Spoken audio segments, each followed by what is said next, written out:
Hello friends, welcome to Being Scholar और मैं हूं आपके साथ आपका अपना दोस्त मोहित।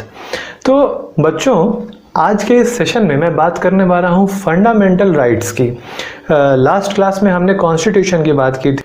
तो जैसा कि आप बोर्ड पे देख सकते हैं, फंडामेंटल राइट्स के बारे में मैंने जो भी लिखा है, फंडामेंटल राइट्स को मैंने आपको यहाँ पे पॉइंट वाइज समझाने की कोशिश की है। तो फर्स्ट पॉइंट पे मैंने लिखा है फंडामेंटल राइट्स के कि it is conscious of the Indian constitution. तो बच्चों, ये जो इंडियन कॉन्स्टिट्यूशन है, इसका ये कॉन्शियस कहलाता है। अब आप पूछोगे सर, ये कॉन्शियस होता क्या है? तो चलो इसको एक छोटे से एग्जाम्पल से समझते हैं।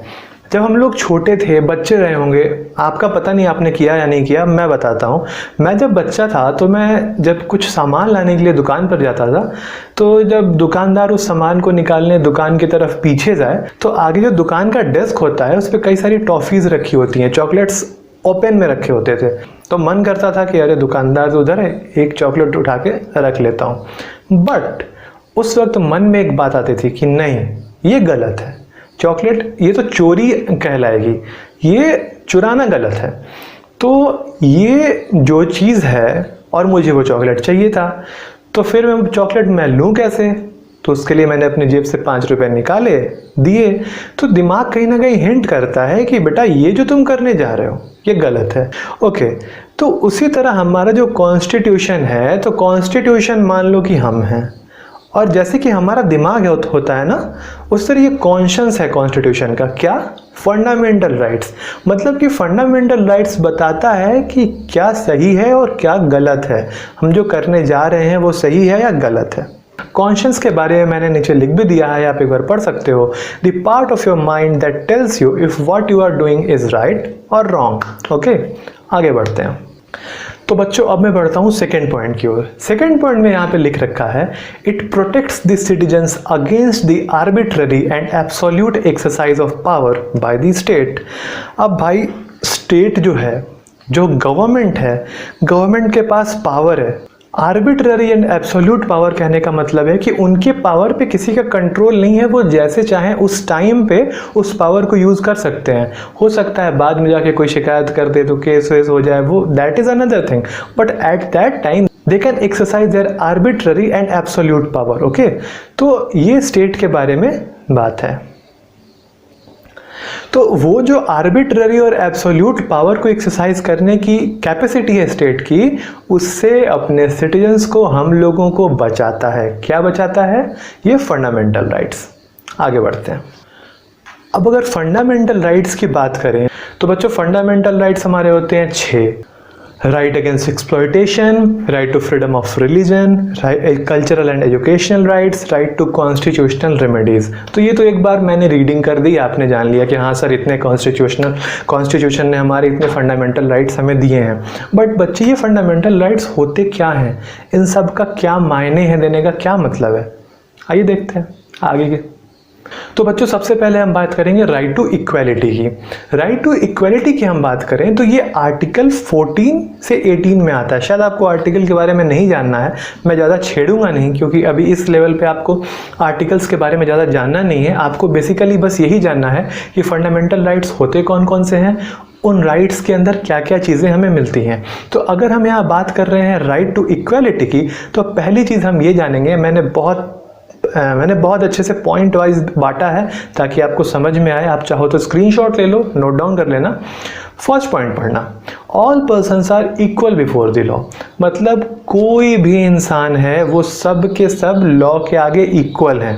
मतलब कि अगर मैं, आप या कोई प्राइम मिनिस्टर, चीफ मिनिस्टर का रिलेटिव है ना, अगर मेरे से कोई अपराध हुआ है, मेरे से जो कोई क्राइम हुआ है, आपसे कोई क्राइम हुआ है, और अगर चीफ मिनिस्टर के रिलेटिव से कोई क्राइम हुआ है, तो तीनों को इक्वल पनिशमेंट ही मिलेगी। मतलब जो ट्रीटमेंट लॉ हमारे साथ करेगा, वही ट्रीटमेंट लॉ उनके साथ भी करेगा। इसे ही कहते हैं all persons are equal before the law.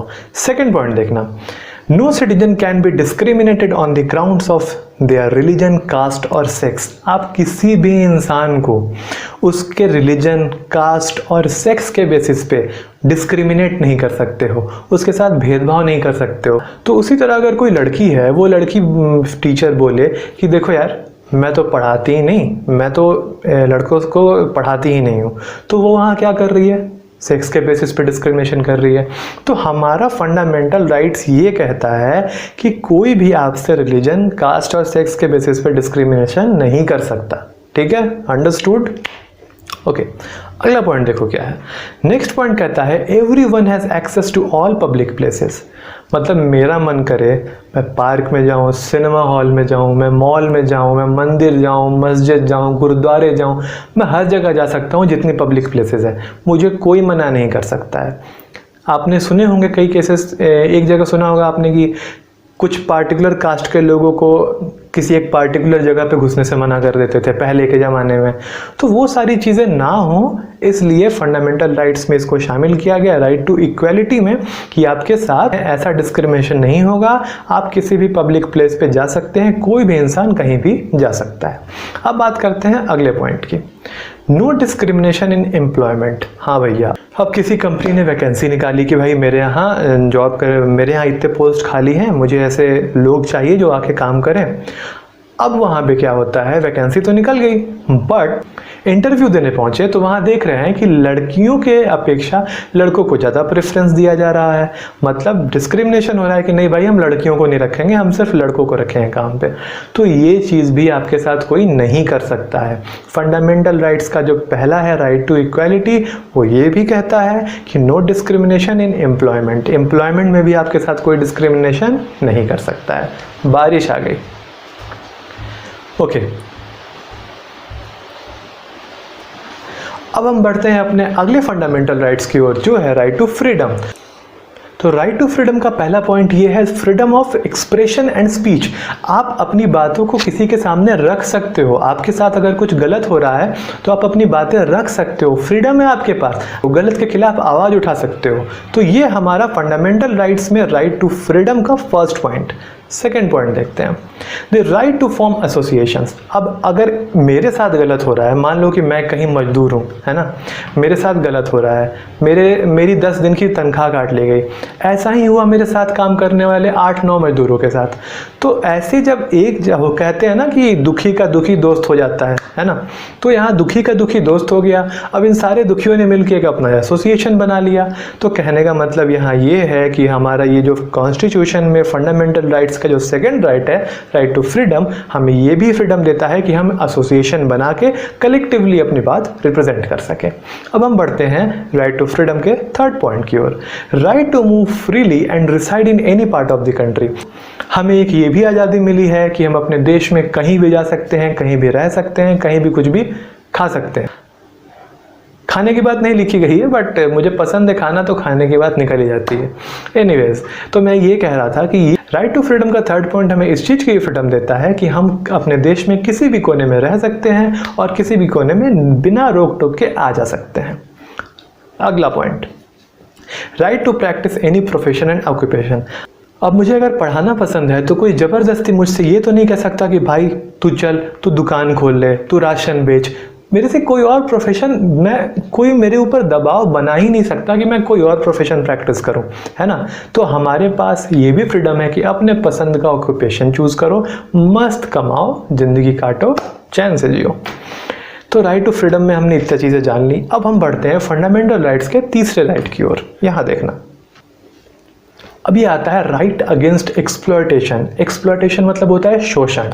अब एक्सप्लॉयटेशन के अगेंस्ट भी कुछ राइट्स हमें मिले हैं कि अगर हमारा एक्सप्लॉयटेशन हो रहा है तो कैसे हम उन चीज़ों से बच सकते हैं। ठीक है, कोई हमारा एक्सप्लॉयटेशन कैसे नहीं कर सकता है। तो पॉइंट में देखना लिखा है कॉन्स्टिट्यूशन मना करता है, रोकता है किन चीज़ों से। पहली चीज़ ह्यूमन ट्रैफिकिंग। ह्यूमन ट्रैफिकिंग मतलब मानव तस्करी। आपने न्यूज़ में देखा होगा बच्चों की, कई बार बच्चों को, लड़कियों को अगवा करके ले जाते हैं, भीख मंगवाते हैं, उनके साथ गलत सलूक करते हैं। तो हमारा कॉन्स्टिट्यूशन जो है, हमारा कॉन्स्टिट्यूशन ये भी हमें ये राइट देता है, रोकता है किस चीज़ को। पहली चीज़ मानव तस्करी को, दूसरी चीज़ फोर्स्ड लेबर को। ज़बरदस्ती आप मजदूरी भी नहीं करा सकते किसी से।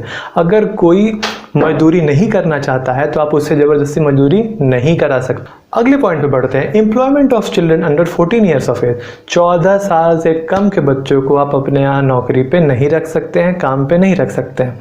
हालांकि जैसे कि मतलब ये तो कॉन्स्टिट्यूशन की बात है, एक्सप्लॉयटेशन के अगेंस्ट बात कही गई है, बट आप आगे जब बड़े हो जाओगे, लेबर लॉज के बारे में जानोगे, तो इसमें इस उम्र को कहीं 12 साल और कहीं 14 साल माना गया है।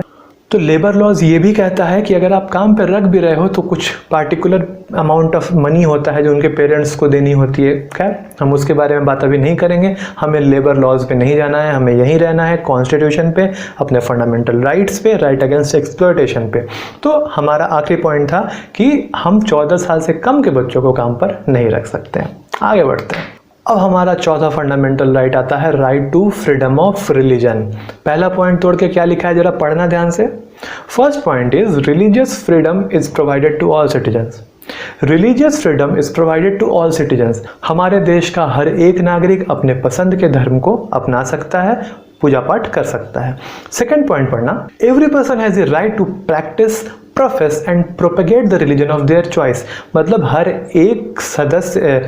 हर एक नागरिक को यह छूट है, यह अनुमति है, यह राइट है कि अपने पसंद के धर्म को अपनाए, उसका प्रैक्टिस करे, उसका प्रचार प्रसार करे। इन सब का राइट हमें देता है कॉन्स्टिट्यूशन। कॉन्स्टिट्यूशन में फंडामेंटल राइट्स, और फंडामेंटल राइट्स में कौन सा राइट बोलना, सुनाई नहीं दिया? हाँ, right to freedom of religion. Good, समझदार हो रहे हो तुम लोग। अब हम आगे बढ़ते हैं अपने अगले राइट्स पे। यहाँ देखो, कल्चरल एंड एजुकेशनल राइट्स। अब भैया कल्चरल की बात तो समझ रहे हो कि जरूर सर कुछ बात करेंगे कल्चर वगैरह के बारे में। एजुकेशन भी समझ रहे हो, कुछ पढ़ाई लिखाई से रिलेटेड बात होगी। अच्छा समझ रहे हो। थोड़ा सा इसमें ट्विस्ट है, माइनॉरिटीज़ की बात की गई है यहाँ पे। तो आप जो मैंने पैराग्राफ लिखा है ना, उसको एक बार ध्यान से पढ़ना। और मैं बार बार कह रहा हूँ स्क्रीनशॉट लेके रख लो, स्क्रीनशॉट लेके रख लो। वो इसलिए कह रहा हूँ कि आप चाहो तो इसके नोट्स बना सकते हो। नोट्स बना के आप अपने स्कूल में बता सकते हो, कोई टीचर पूछे तो एग्ज़ाम में भी लिख सकते हो। तो एक आप जब किताब पढ़ोगे ना, तो आप देखोगे कि ये सारी चीज़ें कवर्ड है ऑलरेडी, मैं कवर कर चुका हूँ सब कुछ। तो आप यहीं से स्क्रीनशॉट लेके डायरेक्टली नोट्स बना सकते हो। पॉइंट वाइज तोड़ दिया है मैंने। तो अब एक बार इस पैराग्राफ को हम पढ़ेंगे, ध्यान से पढ़िए। All minorities, whether religious or linguistic, can set up their own educational institution in order to preserve and develop their own culture.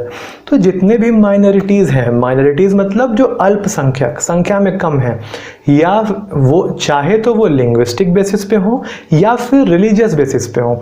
मतलब या तो धर्म के मामले में अल्पसंख्यक हो, किसी एक धर्म के कम लोग हों, या फिर लिंग्विस्टिक, किसी एक भाषा के कम लोग हों। यानी कि या तो धार्मिक अल्पसंख्यक या तो भाषाई अल्पसंख्यक, दो तरह के अल्पसंख्यक लोग यहाँ पे हो सकते हैं। तो ये जितने भी हमारी माइनॉरिटीज़ हैं, इन सब को ये राइट मिला हुआ है कि ये अपने कल्चर को बचाने के लिए और प्रमोट करने के लिए अपने इंस्टीट्यूशंस खोल सकते हैं। अब हम बढ़ते हैं अपने आखिरी फंडामेंटल राइट की ओर, जो है राइट टू कॉन्स्टिट्यूशनल रेमेडीज। अब मैंने आपको इतने सारे फंडामेंटल राइट्स बता दिए। अब कभी ऐसा हुआ कि आपको लगा कि भाई साहब मेरे साथ गलत हुआ है, मेरे फंडामेंटल राइट्स का उल्लंघन हो गया, मेरे फंडामेंटल राइट्स को नहीं माना गया, ठीक है, उस केस में आप क्या करोगे? तो उस केस में आपको एक और राइट मिला है, और उस राइट को हम कहते हैं राइट टू कॉन्स्टिट्यूशनल रेमेडीज। किसी भी इंसान को ऐसा लगे कि उसके फंडामेंटल राइट्स का वायलेशन हुआ है, तो वो इंसान कोर्ट में PIL डाल सकता है। PIL मतलब पब्लिक इंटरेस्ट लिटिगेशन, वो आप आगे जानोगे। वो इंसान कोर्ट में जा सकता है अपने फंडामेंटल राइट्स के वायलेशन के अगेंस्ट में बोलने के लिए। इस बारे में हम डिटेल में ऊंची क्लासेस में हमें पढ़ना है। फंडामेंटल राइट्स को पढ़ने का और मज़ा ऊंची क्लास में आने वाला है, क्योंकि वहाँ पे आर्टिकल्स का जिक्र होगा। इसको और ब्रेक करके आप पढ़ोगे। तो खैर अभी इस लेवल पे आपको इतना ही जानना है, ठीक है। तो इसी के साथ आपका ये चैप्टर यहाँ पे ख़त्म होता है। ये कॉन्स्टिट्यूशन का पार्ट 2 था। ये चैप्टर यहाँ ख़त्म होता है। बहुत जल्दी हम मिलेंगे आपके नेक्स्ट वीडियो में नए चैप्टर के साथ। तब तक के लिए कीप लर्निंग।